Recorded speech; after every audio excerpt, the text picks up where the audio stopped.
Olá, boa tarde, seja muito bem-vindo. Nós estamos ao vivo, são 15 horas e 39 minutos pelo horário de Brasília. Eu sou o Kleber Werneck e a partir de agora você confere comigo as principais notícias nesta edição da tarde do Redação Hit. Olha, o trabalho infantil cresceu no Brasil e atinge atualmente 1.600.000 crianças e adolescentes, segundo dados divulgados hoje pelo IBGE. Em 2024, o Brasil registrou um aumento de crianças e adolescentes entre 5 a 17 anos em situação de trabalho infantil. A Pesquisa Nacional por Amostra de Domicílios divulgou que houve uma alta de 34 mil crianças, comparado com os dados de 2023. Os adolescentes de 16 e 17 anos são os mais vulneráveis a fazerem parte desses números. Entre eles, mais da metade trabalhava por mais de 25 horas por semana e 35% chegava a trabalhar mais de 40 horas. E 20% não estão na escola.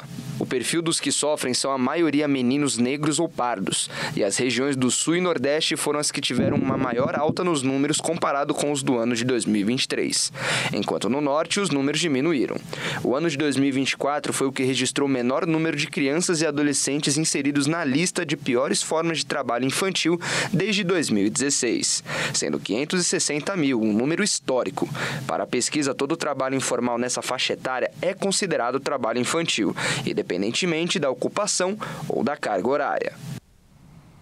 Vamos falar de saúde agora. A pressão arterial considerada de risco mudou no Brasil. Agora a medida 12/8 é considerada pré-hipertensão. O anúncio foi feito durante o Congresso Brasileiro de Cardiologia. Foi no 80º Congresso Brasileiro de Cardiologia, em São Paulo, que o documento foi apresentado. A partir de agora, o tradicional 12/8, antes considerado um valor normal, já passa a ser classificado como um quadro que merece atenção de profissionais da saúde. O objetivo da reclassificação é reforçar a prevenção. Nessa fase, sem que a hipertensão esteja totalmente instalada, os médicos devem recomendar mudanças no estilo de vida e, dependendo do risco do paciente, podem até receitar o uso de medicamentos. As alterações no documento seguem evidências científicas mais recentes que mostraram que os efeitos na saúde dos diferentes valores que antes englobavam a faixa considerada normal não eram iguais. Um aumento da pressão, ainda que não suficiente para ser diagnosticado como hipertensão, já é associado a maiores riscos à saúde e pode se beneficiar de um tratamento. Em resumo, as metas de pressão ficaram assim. Considerada pré-hipertensão é uma medida de 12/8 a quase 14/9. Já a hipertensão arterial é quando marca acima de 14/9. Com isso, uma pressão normal passa a ser aquela que fica no popular 11/7. Com essa nova diretriz, muitos que antes eram normais limítrofes, agora estarão na categoria de pré-hipertensão. Isso eleva o número de pessoas que requer monitoramento e melhora de uma condição de vida mais saudável. Vale destacar que esses números levam em conta a medida da pressão feita no consultório por um especialista em pelo menos 2 ocasiões. Olha, e essa mudança com certeza causa muitas dúvidas. Como ficam, por exemplo, as pessoas que estão com a pressão 12/8? Elas vão precisar tomar remédio a partir de agora? Bom, nós conversamos com o médico cardiologista Ricardo Contesini para tirar algumas dúvidas. Vamos acompanhar. Agora, isso não quer dizer que todos os pacientes acima de 12/8, 12/9 vão tomar medicação. Isso quer dizer que a gente vai estratificar o risco desses indivíduos e a gente já vai implementar mudanças, principalmente no estilo de vida. Então, pacientes que têm apneia do sono vai tratar a apneia do sono, pacientes que já têm colesterol alto, que já têm outras alterações, a gente vai implementar as alterações, a gente vai orientar uma mudança na dieta, uma dieta mais equilibrada e, principalmente, estimular a participação de atividade física, né? Então, é importante que esses indivíduos não sejam sedentários, comecem um protocolo de início de atividade física para a gente tentar controlar o avanço dessa hipertensão arterial. Vamos fazer nosso giro de repórteres pelo país agora e continuar falando de saúde. Escolas infantis de Porto Alegre registraram surtos da síndrome mão-pé-boca. Entenda melhor esse problema agora com o repórter Guilherme Souza. Para falarmos mais sobre esse assunto, está conosco a pediatra Monalisa Mariani. Doutora, obrigado por falar com a gente. Quais são os principais sintomas que pais e alunos devem ficar atentos? Eu queria agradecer o convite. Os principais sinais e sintomas, então, são febres baixas, lesões que se dispõem principalmente em cavidade oral, na palma da mão, nos pés, mas podem estar pelo corpo inteiro, e recusa alimentar. A gente tem que ficar bem atento a esses principais sintomas. E a transmissão, como é que acontece? A transmissão, ela é feita, então, por via oral, via fecal e por contaminação de objetos. Então, nas creches, onde as crianças dividem muitas coisas, isso é muito comum de acontecer. Qual recomendação a senhora deixaria aos pais?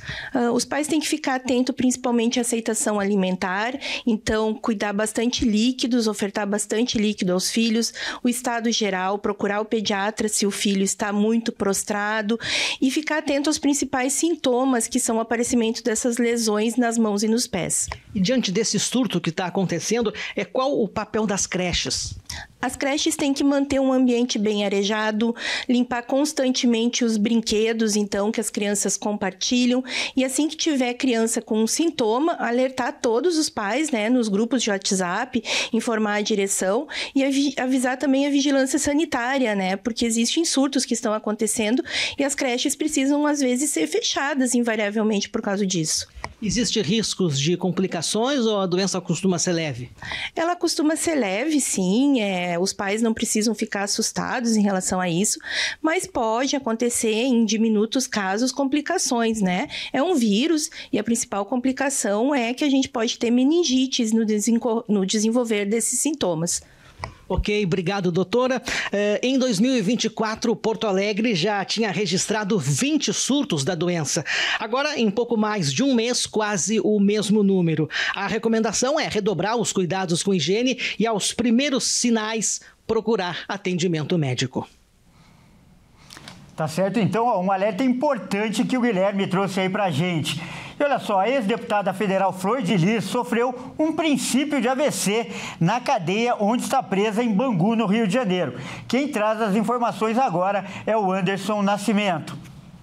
A ex-deputada federal Flor de Lis, de 65 anos, sofreu um princípio de AVC dentro da penitenciária Talavera Bruce, no complexo penitenciário de Bangu, na zona oeste do Rio. O episódio ocorreu na última quinta-feira, quando a presa desmaiou e foi levada para a UPA do próprio local. Após ser estabilizada, Flor de Lis retornou à cela sem acompanhamento contínuo. Segundo a defesa, a direção da unidade já admitiu que não possui condições de cuidar da detenta.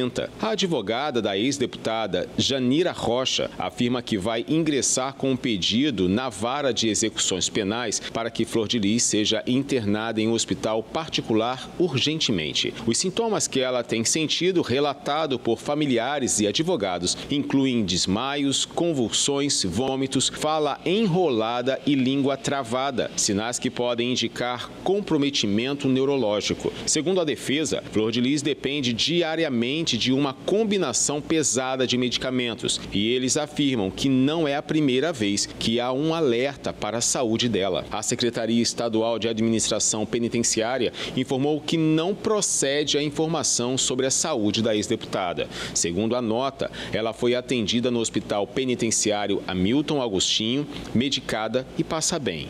Após a divulgação da nota, a advogada da ex-deputada manteve a versão de que a cliente dela está muito doente. E olha, o laudo do IML revelou que o influenciador Gato Preto teria consumido álcool e drogas antes de provocar o acidente na zona oeste de São Paulo. Quem traz os detalhes é o Alexandre Cardoso. O laudo toxicológico do Instituto Médico Legal revelou que o influenciador Samuel Santana, conhecido como Gato Preto, teria consumido álcool e drogas antes de provocar o acidente, onde bateu seu Porsche conversível em alta velocidade contra um outro veículo em um cruzamento da Avenida Brigadeiro Faria Lima, na zona oeste de São Paulo, no dia 20 de agosto. Segundo o documento, o exame de urina testou positivo positivo para álcool MDMA, conhecido como êxtase, e maconha. A Polícia Civil deve indiciar o influenciador pelos crimes de lesão corporal na direção de veículo automotor qualificada pela embriaguez, omissão de socorro, fuga do local do acidente, condução em velocidade incompatível com a segurança e adulteração do local do crime. O caso é investigado pelo 14º Distrito Policial de Pinheiros. O acidente foi registrado por câmeras de segurança e mostram o momento em que o carro de Gato Preto avança o sinal vermelho em alta velocidade e atinge outro veículo e depois bate em um poste. No carro de luxo estava também a influenciadora Bia Miranda, namorada de Gato Preto. O filho do motorista do carro atingido bateu a cabeça no airbag e sofreu fraturas no maxilar, precisando ser levado ao hospital. Após o acidente, o influenciador deixou o local sem esperar a chegada da polícia. Ele foi detido horas depois em sua casa no bairro de Tremembé, na zona norte de São Paulo. E a Assembleia Legislativa de Santa Catarina está discutindo um projeto que prevê a distribuição de Bíblias nas escolas públicas e também privadas do Estado. A Michele Veiga vai contar os detalhes. Um projeto de lei um tanto quanto interessante foi apresentado na LESC aqui em Santa Catarina, que é a Assembleia Legislativa. O deputado estadual Adilson Girardi, ele que é do MDB, apresentou esse projeto para que sejam distribuídas cópias da Bíblia Sagrada nas escolas públicas e privadas do Estado. A proposta foi lida no plenário no último dia 9 de setembro e cita que os livros seriam disponibilizados gratuitamente e de forma facultativa, sem ninguém ser obrigado. O parlamentar ainda justificou que essa política da cultura enriquecedora, ao oferecer aos alunos esse acesso à obra literária e também a história, de relevância mundial, que todo mundo sabe que está na Bíblia, vai promover a leitura crítica e reflexiva dos alunos sem vinculação religiosa ou compulsória. O documento precisa agora passar por discussões dentro da própria Assembleia Legislativa do Estado, antes de uma aprovação em plenário e também a sanção do governo estadual. Então, portanto, o projeto de lei já foi lido, encaminhado, vai passar por 5 comissões ainda, para depois ser transformado em projeto de lei definitivo, aí sim, aprovado ou não em Assembleia pelos deputados, depois levado à sanção do governador Jorginho Melo. Essa é a proposta, então, portanto, que chamou a atenção essa semana na LESC aqui em Santa Catarina. E agora é hora de falar de esportes aqui no Redação Hit. E quem traz as informações é o Bruno Buenos Aires. Boa tarde, Bruno. Vamos começar falando de Libertadores, porque ontem o Flamengo conseguiu vencer e agora tem a vantagem para o jogo de volta. Porém, reclamou bastante da arbitragem, não é mesmo, Bruno? Isso mesmo, Kleber. Boa tarde a você e a todos que nos assistem. O rubro-negro venceu o Estudiantes por 2-1 no Maracanã.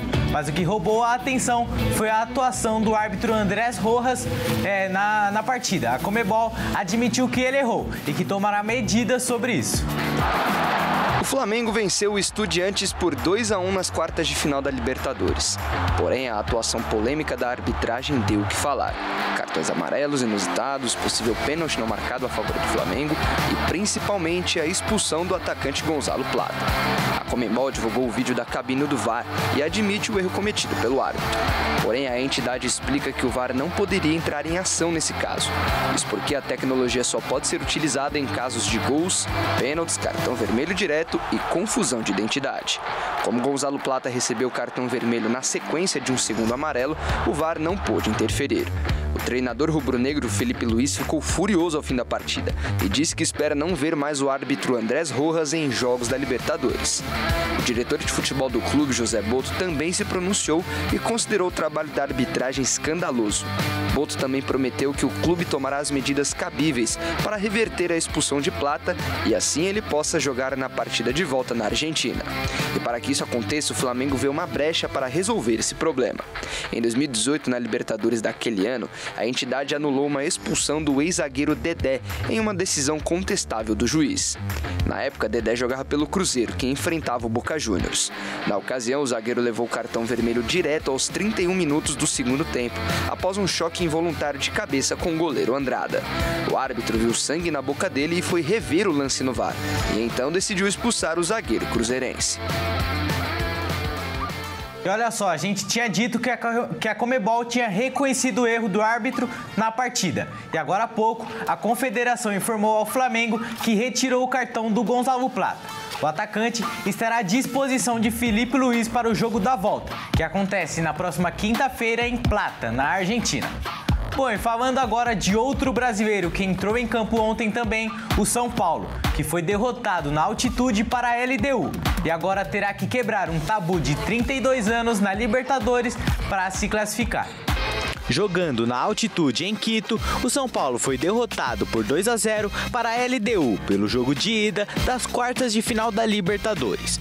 O tricolor agora contará com o apoio de sua torcida no Morumbis na próxima quinta-feira, para tentar vencer por um placar de 2 gols de diferença para levar a decisão para as penalidades, ou por 3 gols para se classificar direto. Porém, para isso acontecer, a equipe de Hernan Crespo terá de quebrar um tabu de 32 anos na competição. A única vez que o São Paulo reverteu um placar de 2 gols de diferença no Morumbis foi em 1993, quando o tricolor foi derrotado para o Newell's Old Boys na Argentina por 2-0 e conseguiu vencer por 4-0 jogando no Morumbis lotado e, consequentemente, se tornou bicampeão da Libertadores. Já a última vez que o tricolor virou um placar negativo diante da sua torcida foi em 2006, quando o São Paulo perdeu o jogo de ida na Argentina para o Estudiantes por 1-0 e conseguiu vencer no Morumbis também por 1-0, conseguindo a classificação nas penalidades. Mas se de um lado temos o retrospecto de viradas um pouco negativo, do lado dos equatorianos também não é nada bom.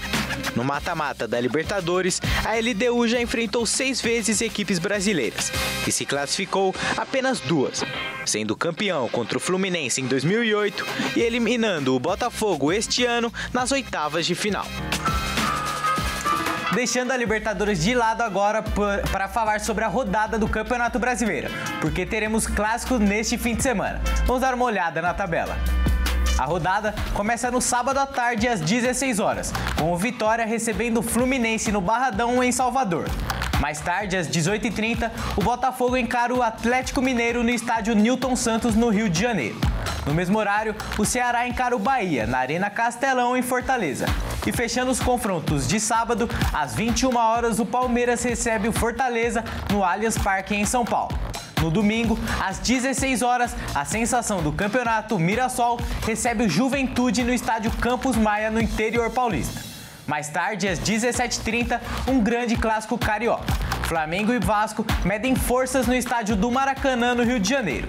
No mesmo horário, outro clássico, mas gaúcho. A dupla Grenal vai se encontrar no estádio Beira-Rio, em Porto Alegre. E ainda às 17h30, o Sport vai receber o Corinthians na Ilha do Retiro, em Recife. Um pouco mais tarde, às 20h30, um clássico paulista. O Santos vai receber o São Paulo na Vila Belmiro, em Santos. E fechando a rodada no mesmo horário, o Cruzeiro vai receber o RB Bragantino no estádio do Mineirão, em Belo Horizonte. Grandes jogos que com certeza estaremos de olho em cada um deles. Bom, então é isso, Kleber, eu fico por aqui. Um ótimo final de semana a você e a todos que nos assistem. Até mais. Muito obrigado pelas informações, Bruno, e um ótimo fim de semana para você também. Bom, essa edição também fica por aqui. Eu agradeço demais pela sua companhia. E você que não nos acompanha pela RIS TV, fique agora com a sua programação local. E você que está na RIS TV, fique com o programa Consulta ao Doutor e com a Dani Paris. Ótima tarde e até mais.